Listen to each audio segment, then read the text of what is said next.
Hey everybody, and welcome back to another video from Northeast Christian Apologetics. My name is Simon Williams, and today you are watching a live stream that we do every Monday evening at 6 p.m.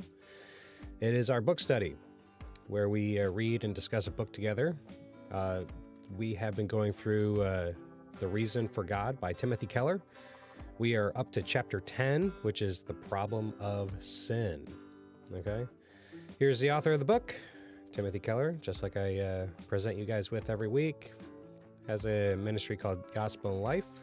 Make sure you check them out. They have his sermons and everything like that. Really good stuff. Definitely recommend checking him out. Tim Keller has excellent insights, which is a big reason why we're reading this book. And we're going to see some more of those insights tonight. You can get this book at christianbooks.com as well as amazon.com. I highly encourage you to get this book so that you can read along and follow along with us and highlight the book and make it your own, as well as let other people borrow it. Please give me some grace. I am recovering from an illness, so you might be able to hear it in my voice. If not, that's good, but I got some water with me. Might have to take a couple swigs of that tonight. We'll see. Hopefully I can persevere in the reading and discussion. If you haven't already, it is YouTube. Consider subscribing, giving me a like. You know, a like would help too. But yeah, it helps motivate me. We're up to 118 subscribers. Remember, the goal is 150. We're inching our way there. That would be a big achievement for this channel, I believe. And then we'll just move go on to the next goal, you know? But a lot of craziness happening in the world, huh? It's been a strange July, for sure. I'm going to be glad when this month is over. Spent a lot of time in solitude today, just prayer and meditation, reading short stories, whether it be from Aesop fables or from Tolstoy. I've also been reading some poems from Margaret Sanger, which have been nice. So just kind of trying to find peace with God. I have a key to my church, so I was able to sit at my church for a few hours and kind of just meditate. That was a good time. I encourage you to do the same. It's very important that you spend some time with God, you know, making sure that you can commune with him. But I feel like right now I'm going through like a dark night of the soul, where it seems that God is very far from me.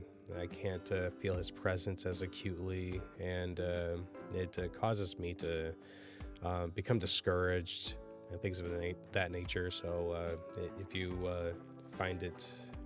if you have some prayer time, don't forget to say a prayer for me. Appreciate that kind of stuff. These kinds of periods in your life where God feels very far from you, when you're emotionally drained, apologize can be really helpful for you to strengthen your faith and persevere in the midst of those trying times. So that's a big benefit of this channel, or that's a big focus of this channel and a benefit of apologetics, you know, to strengthen your faith, for you to have intellectually satisfying reasons for your faith, even when you don't have the same kind of emotional satisfaction. Okay. So, but today we're up to chapter 10. We're going to be talking about the problem of sin. A lot of people have problems with the word sin. They think that it's like smacks of religious bigotry and things of that nature, but it's not. You know, now, when you have a proper understanding of sin, it just becomes a convenient name or title for something that we all experience. And what I mean by that is that sin, as properly understood, is just a manifestation of improperly ordered love. Sin is just the failure to exhibit properly ordered love. And so we've all experienced that. We've all experienced those times in which we have not been loved properly, or we have not loved other people properly. Okay, so, and that's just what sin is. It's failing to love God properly, and it's failing to love ourselves properly, and it's failing to love things around us properly. All right, and you need to have it properly ordered or rightly ordered. It's not enough to just be a loving person. You need to express love in a proper way. Okay, and that's what we're going to be talking about here in this chapter. All right, so Timothy Keller is going to go into detail about that here. And so without further ado, let's go ahead and jump over to the reading page. All right, so chapter 10, the problem of sin. Can we doubt that presently our race will more than realize our boldest imaginations, that it will achieve unity and peace, and that our children will live in a world where made more splendid and lovely than any palace or garden that we know, going on from strength to strength in an ever-widening circle of achievement? What man has done, the little triumphs of his present state, form but the prelude to the things that man has yet to do. H.G. Wells, A Short History of the World, 1937.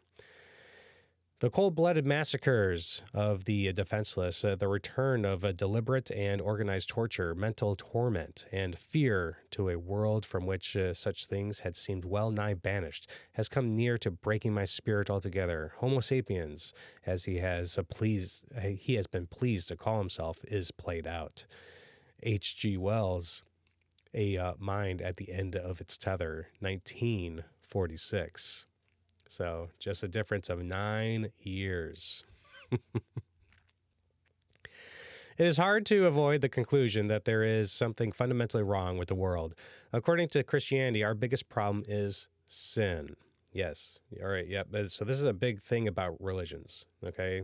Religions point out, they observe that human beings suffer and that we all experience suffering, and that and they explain why it is that we suffer, and then they provide us with solutions to mitigate the suffering or prevent the suffering or to get rid of the suffering. With like Hinduism, the reason why we suffer is because we fail to recognize our divinity, and so we suffer because we have become individuals that can suffer. And what we need to do in order to overcome that suffering is that we need to be reawakened to our divinity and become part of the one or the all. With Buddhism, we suffer is because we have desires. And so in order to prevent us, to get rid of the suffering, we have to get rid of our desires. With Islam, we suffer because we fail to submit to God. And so in order to prevent the suffering, you need to submit to God.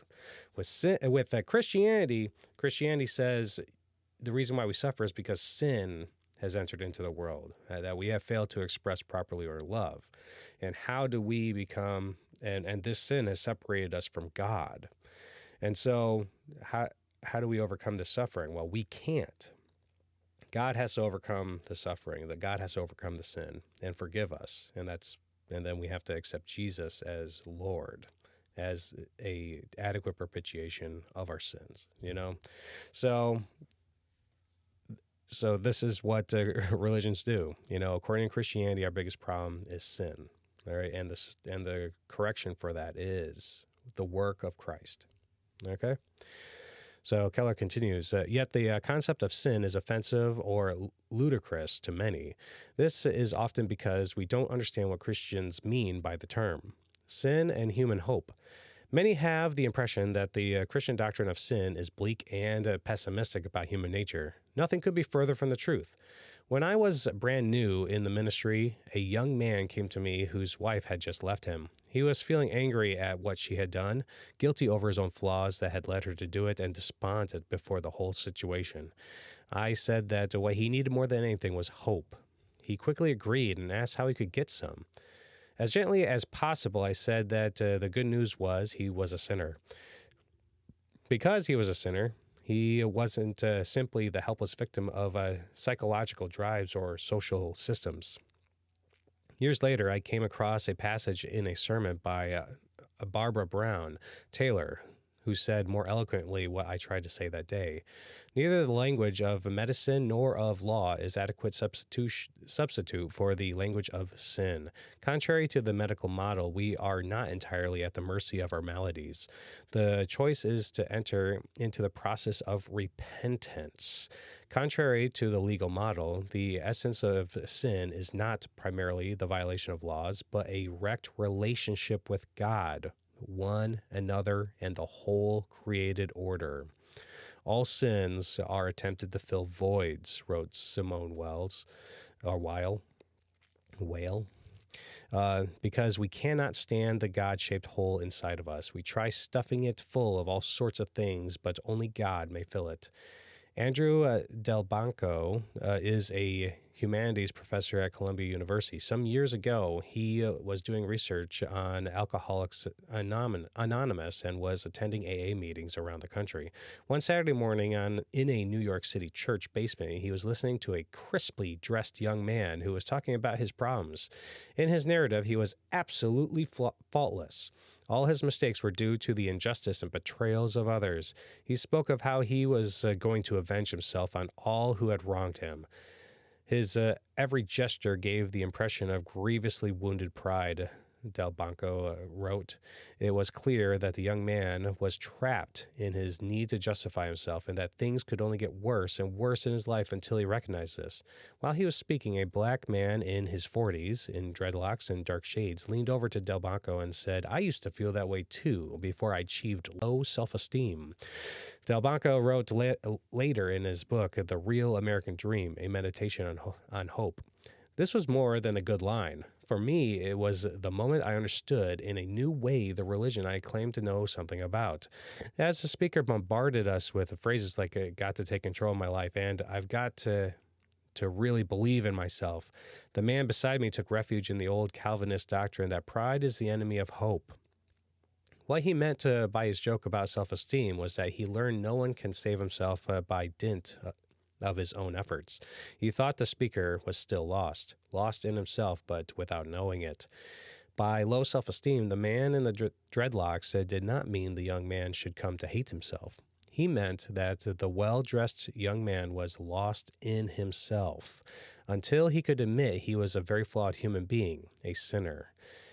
He would never be liberated to see his own flaws in their true light, to forgive those who had wronged him, or to humbly seek and receive forgiveness from others. The Christian doctrine of sin, properly understood, can be a great resource for human hope. But what is that doctrine? The meaning of sin. The famous Danish philosopher Søren Kierkegaard wrote a fascinating little book called The Sickness Unto Death in 1849. In it, he defines sin in a way that is rooted in the Bible, but also accessible to contemporary people. Sin is, in despair, not wanting to be oneself before God.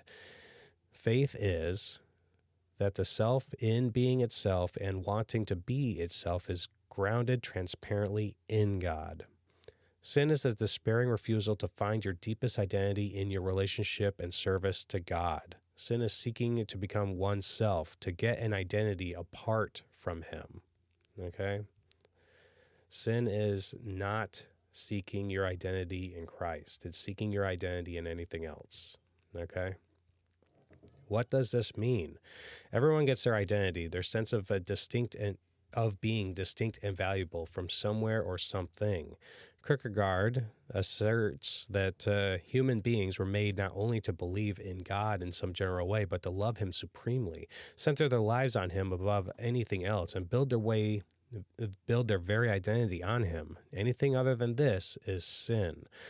Most people think of sin primarily as breaking divine rules, but Kierkegaard knows that the very first of the 10 Commandments is to have no other gods before me. So according to the Bible, the primary way to define sin is not just the doing of bad things, but the making of good things into ultimate things. It is seeking to establish a sense of self by making something else more central to your significance, purpose, and happiness than your relationship with God. This is idolatry, what we're talking about right now, okay? Anything that you value greater than God is your idol, whether it be yourself, whether it be your career, whether it be your kids, whether it be your politics, whether it be your knowledge of things or your hobby, whatever it is, your spouse. If you value that more than you value God, that's your idol. Okay? And then you're forming your identity around that thing, whatever it is, and it's not being formed around your identity is not being formed around God. So this is a demonstration of improperly ordered love. You are loving something more than you love God. Okay, so that's what we need to reorient our lives around. We need to make sure that we are loving God in the proper way. We need to love God with our whole minds, our whole souls, our whole being. Okay? Keller continues, in the movie Rocky, the title character's girlfriend asks him why it is so important for him to go the distance in the boxing match. Then I'll know I'm not a bum, he replies. In the movie Chariots of Fire, one of the main characters explains why he works so hard at running the 100-yard dash for the Olympics. He says that when each race begins, I have 10 lonely seconds to justify my existence. But both of these men looked to athletic achievement as the defining force that gave meaning to their lives. Ernest Becker won the Pulitzer Prize for his book, The Denial of Death. He begins it by noting that a child's need for self-worth is the condition for his life. So much so that every person is desperately seeking what Becker calls cosmic significance. He immediately warns the reader not to take this term lightly. Our need for worth is so powerful that whatever we base our identity and value on, we essentially deify. Okay, idolatry. We will look to it with all the passion and intensity of worship and devotion, even if we think of ourselves as highly irreligious. He uses romantic love as an illustration. The self-glorification that modern man needed in his innermost nature, he now looked for in the love partner. The love partner becomes a divine ideal within which to fulfill one's life. Spiritual and moral needs now become focused on one individual. Becker's not saying that everyone looks to romance and love for a sense of self. Many look not to romance, but rather to work and career or for cosmic significance. Sometimes his work has to carry the burden of justifying him. What does justifying mean? He lives the fantasy of the control of life and death, of destiny. But all this only sets a stage for continual disappointment. No human relationship can bear this burden of godhood. If your partner is your all, then any shortcoming in him becomes a major threat to you. What is it that we want when we elevate the love partner to this position? We want to be rid of our feeling of nothingness, to know our existence has not been in vain. We want redemption, nothing less. Needless to say, humans cannot give this. This is exactly Kierkegaard's point. Every person must find some way to justify their existence and to stave off the universal fear that they're a bum. In more traditional cultures, the sense of worth and identity comes from fulfilling duties to family and giving service to society. In our contemporary individualistic culture, we tend to look to our achievements, our social status, our talents, or our love relationships. There are an infinite variety of identity bases. Some get their sense of self from gaining and wielding power, others from human approval, others from self-discipline and control, but everyone is building their identity on something. The personal consequences of sin. Defining that sin this way, we can see several ways that sin destroys us personally. Identity apart from God is inherently unstable. Without God, our sense of worth may seem solid on the surface, but it never is. It can desert you in a moment. For example, if I build my identity on being a good parent, I have no true self. I am just a parent, nothing more. If something goes wrong with my children or my parenting, there is no me left. Theologian Thomas Oden writes, suppose my God is sex, or my physical health, or the Democratic Party. If I experience any of these under genuine threat, then I feel myself shaken to the depths. Guilt becomes neurotically intensified to the degree that I have idolized finite values. Suppose I value my ability to teach and communicate clearly. If clear communication has become an absolute value for me, a center of value that makes all my other values valuable, then if I fail in teaching well, I am stricken with neurotic guilt. Bitterness becomes neurotically intensified when someone or something stands between me and something that is my ultimate value. So if you find yourself becoming irrationally angry, then you're being given direction as to where your identity is. Okay. So if someone starts to challenge you on a particular thing and you're becoming irrationally angry, that is a sign of where you are wrapping around your identity around. So pay attention to those things. All right. And then address them and reorient that focus on God. Okay. God is the proper foundation. God is the stability that you can wrap your character, your identity around. Okay. Keller continues, if anything threatens your identity, you will not just be anxious, but paralyzed with fear. If you lose your identity through the failings of someone else, you will not just be resentful, but locked into bitterness. If you lose it through your own failings, you will hate or despise yourself as a failure as long as you live. Only if your identity is built on God and His love, says Kierkegaard, can you have a self that can venture anything, face anything. There is no way to avoid this insecurity outside of God. Even if you say, I will not build my happiness or significance on any one or thing, you will actually be building your identity on your personal freedom and independence. If anything threatens that, you will again be without a self. An identity not based on God also leads inevitably to deep forms of addiction. When we turn good things into ultimate things, we are, as it were, spiritually addicted.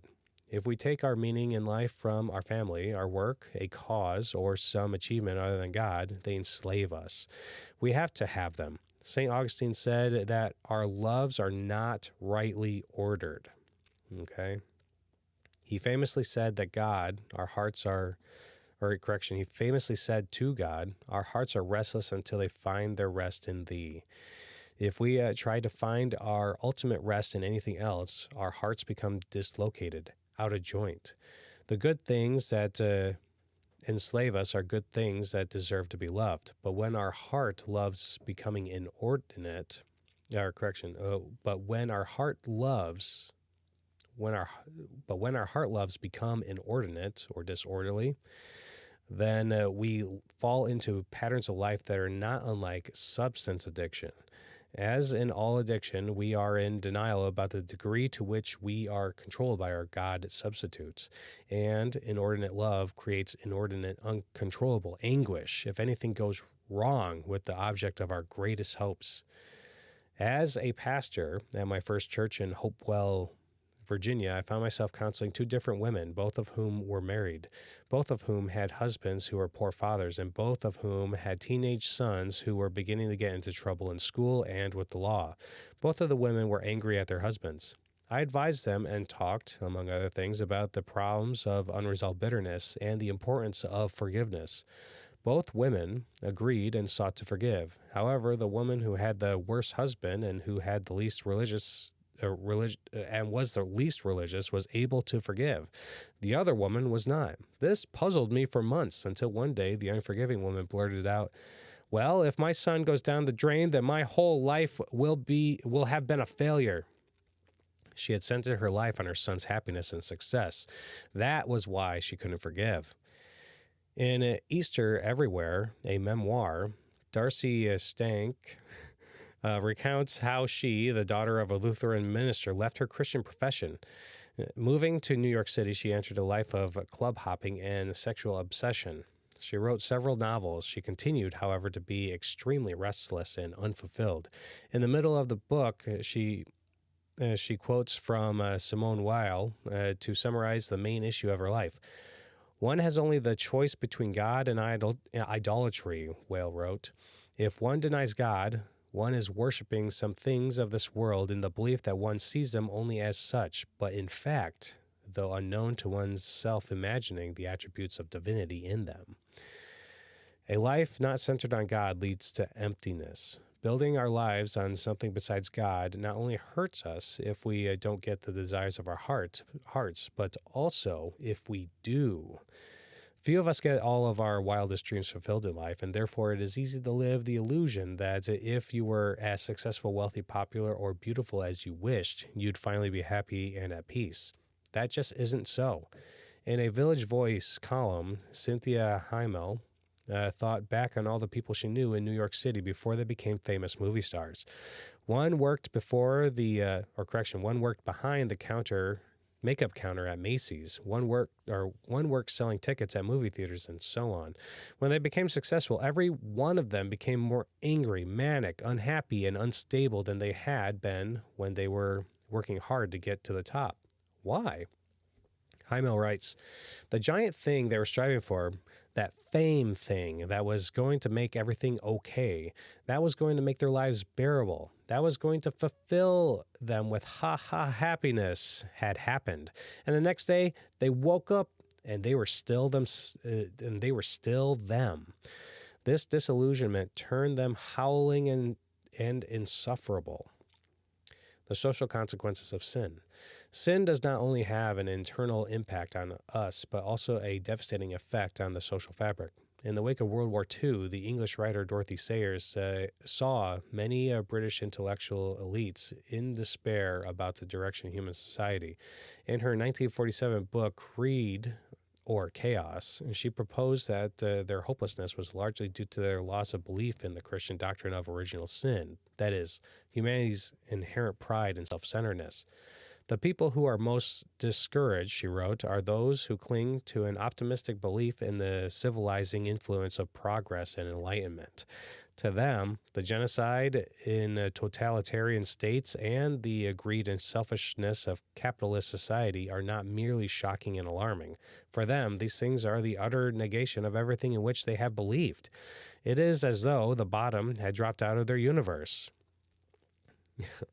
Yeah, this is unfortunate. This is unfortunate. A lot of people think that in order to make society better, you need to just educate people, and that's just not the way to go. You know, when you educate people, you just make them more effective at doing the evil that they want to do. You know, in order to make people better, you have to infuse in them virtues and justifications. You know, it's not enough to just infuse in them virtues. Okay, you need to have justifications for those virtues. And in order to have justifications for those virtues, you need to have a well-reasoned worldview that can provide anchors for those virtues. Christianity is a well-reasoned worldview that provides anchors for virtues, okay? And it also has a moral lawgiver that provides consequences for failing to uphold those virtues, okay? It also happens to be true, you know?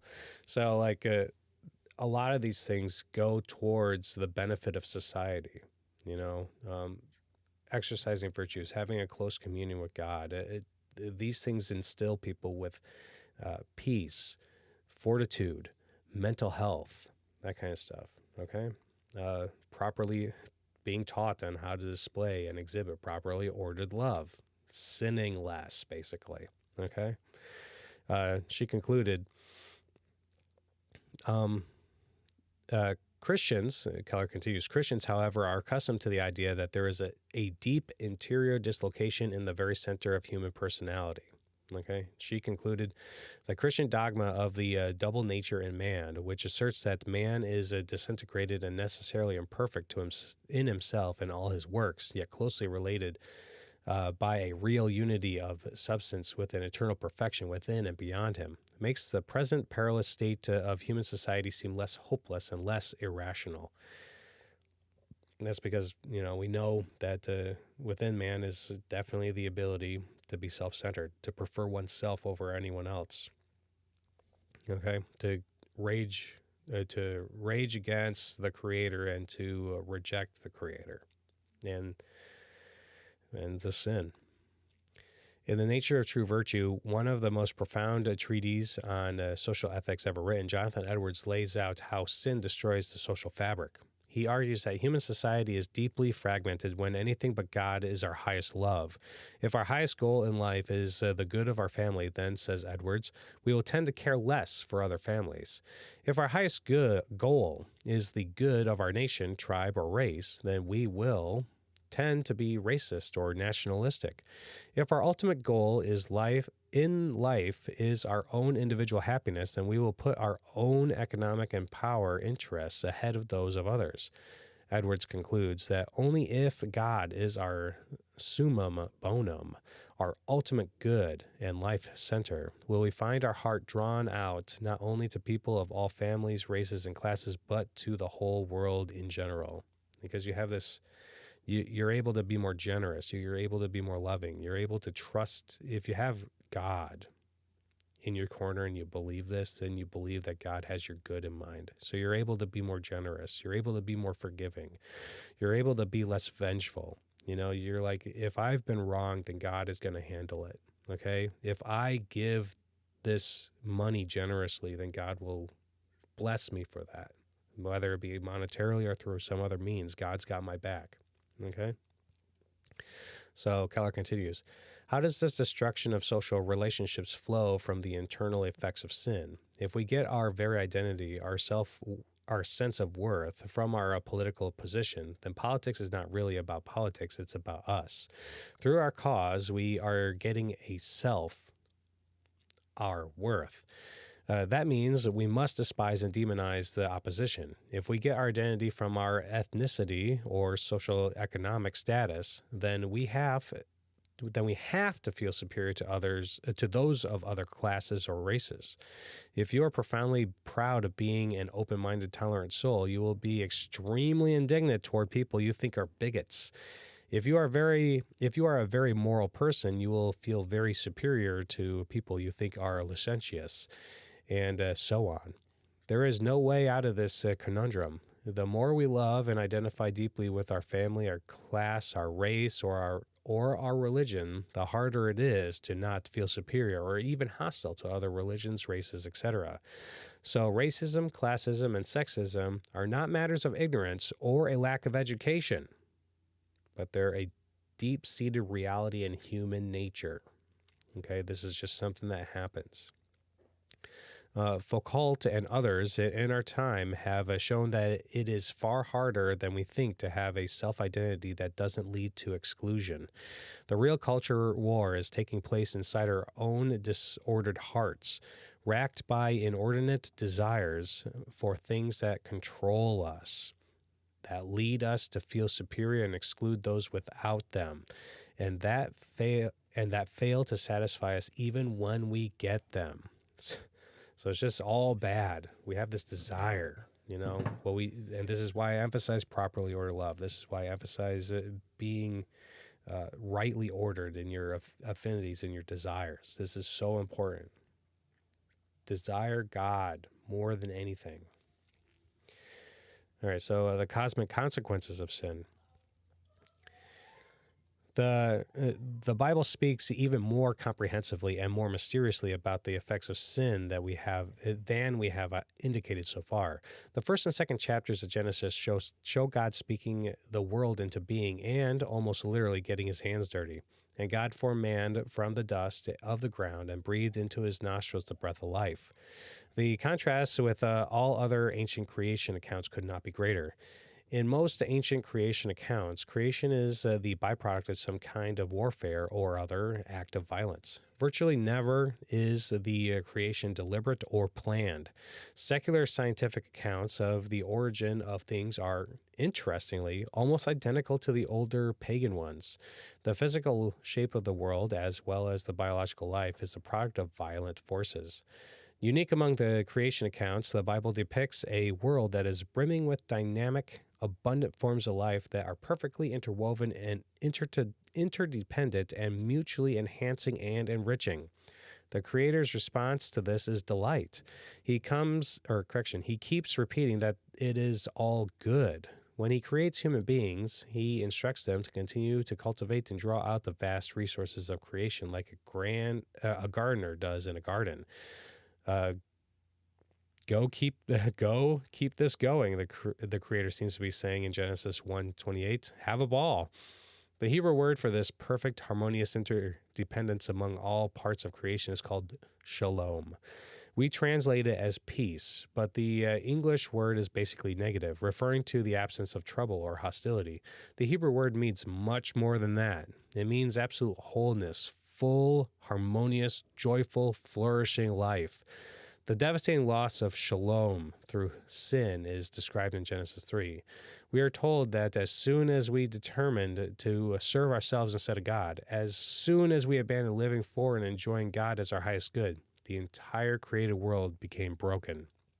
Human beings are so integral to the fabric of things that when human beings turn from God, the entire warp and woof of the world unraveled. Disease, genetic disorders, famine, natural disasters, aging, and death itself are as much the result of sin as are oppression, war, crime, and violence.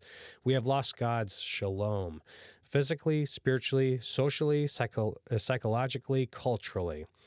Things now fall apart. In Romans 8, Paul says that the entire world is now in bondage to decay and subject to futility and will not be put right until we are put right. What can put it all right? At some point in most lives, we are confronted with the fact that we are not the persons we know we should be. Almost always, our response is to turn over a new leaf and try harder to live according to our principles. That ultimately will only lead us into a spiritual dead end. In C.S. Lewis's essay, Is Christianity Hard or Easy?, he depicts normal human striving. The ordinary idea which we all have is that we have a natural self with various desires and interests, and we know something called morality or decent behavior has a claim on the self. We are all hoping that when all the demands of morality in society have been met, the poor natural self will still have some chance, some time to get on with its own life and to do what it likes. In fact, we are very like an honest man paying his taxes. He pays them, but he does hope that there will be enough left for him to live on. The Christian way is different, both harder and easier. Christ says, "Give me all. I don't want just this much of your time and this much of your money and this much of your work so that your natural self can have the rest. I want you. Do not your things.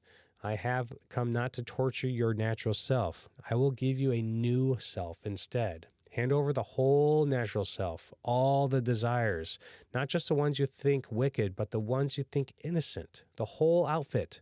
I will give you a new self instead." Here, Lewis works from Kierkegaard's definition of sin. Sin is not simply doing bad things. It is putting good things in the place of God. So the only solution is not simply to change our behavior, but to reorient and center our entire heart and life on God. The almost impossibly hard thing is to hand over your whole self to Christ. But it is far easier than what we are all trying to do instead. For what we are trying to do is remain what we call ourselves, our personal happiness centered on money or pleasure or ambition, and hoping, despite this, to behave honestly and chastely and humbly. And that is exactly what Christ warns us you cannot do. If I am a grass field, all the cutting will keep the grass less, but it won't produce wheat. If I want wheat, I must be plowed up and resown. Does that scare you? Does it sound stifling? Remember this. If you don't live for Jesus, you will live for something else. If you live for career and you don't do well, it may punish you for all of your life. And if you you will feel like a failure. If you live for your children and they don't turn out right, you could be absolutely in torment because you feel worthless as a person. If Jesus is your center and Lord, and you fail him, he will forgive you. Your career can't die for your sins. You might say, if I were a Christian, I'd be going around pursued by guilt all the time. But we all are being pursued by guilt because we must have an identity, and there must be some standard to live up to, by which we get the identity. Whatever you base your life on, you have to live up to that. Jesus is the one Lord you can live for, who died for you, who breathed his last breath for you. Does that sound oppressive? You may say, I see that Christianity might be just the thing people who have had collapses in their lives. But what if I don't fail in my career, and what if I have a great family? As Augustine said, if there is a God who created you, then the deepest chambers of your soul simply cannot be filled up by anything less. That is how great the human soul is. If Jesus is the Creator Lord, then by definition nothing could satisfy you like he can, even if you are successful. Even the most successful careers and families cannot give the significant security and affirmation that the author of glory and love can. Everybody has to strive for something. Whatever that something is becomes Lord of your life, whether you think of it that way or not. Jesus is the only Lord who, if you receive him, will fulfill you completely, and if you fail him, will forgive you eternally. And with that, we've reached the end of the chapter, and you know what that means? That means that we get to celebrate. Woohoo! Woohoo! We reached the end of the chapter. Chapter 10 down. And now we're up to chapter 11, religion and the gospel. All right, so. Oops. I always forget that thing. All right, sorry about that. But yeah, subscribe. Subscribe. Don't forget to subscribe. Where is that one? Oh, there it is. All right, so chapter 10, the problem of sin. I like this chapter. I thought it was a good chapter. I think that it's very important for us to understand what sin is. Remember, it's basically failing to exhibit properly or to love. You know, it's failing to love God properly. It's failing to center your identity around God. It's a failure to make God your number one desire. Remember, when you are desiring God properly and learning from him and seeking him out, then you learn how to love yourself properly. And then once you learn how to love yourself properly, you're better equipped to love other people as you love yourself. Okay? So this is the world that we live in. You know, this is not something that you can avoid. Even people that don't think that they have a master they have a master. They have a top desire. They have something that is to them more important than anything. It's unavoidable. That you cannot avoid this. You know, it's just like Pascal's wager. Pascal's wager is unavoidable. If you're a person who is alive and you're going to die, then you have to place a bet. It's the same thing. Properly, you do have a hierarchy for your love. You do love certain things more than others. And if God is not the top of the list, number one, then you have disordered love. Your love is disordered and it's improper. Okay? And we all got to work on that. This kind of endeavor, this pursuit of properly ordered love does leaps and bounds in helping people to improve their mental health, helping people to improve upon their virtues and character. Okay? Make sure that you're understanding Jesus' character. You know, on Thursdays I come out with videos explaining, going from Charles Jefferson's book, The Character of Jesus. Learn Jesus' character and become infused with those characteristics. Okay? Make sure you're seeking the Lord. All right? So next week we're going to be talking about religion and the gospel, chapter 11. Thank you very much for coming out with me. Real quick, I see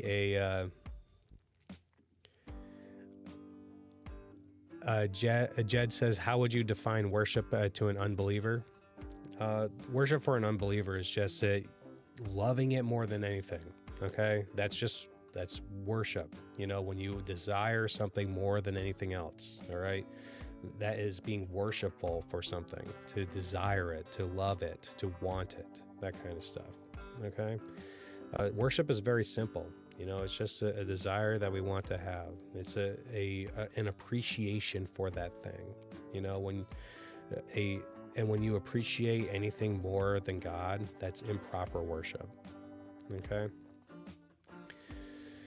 All right. So next week like I said, we'll be going in chapter 11.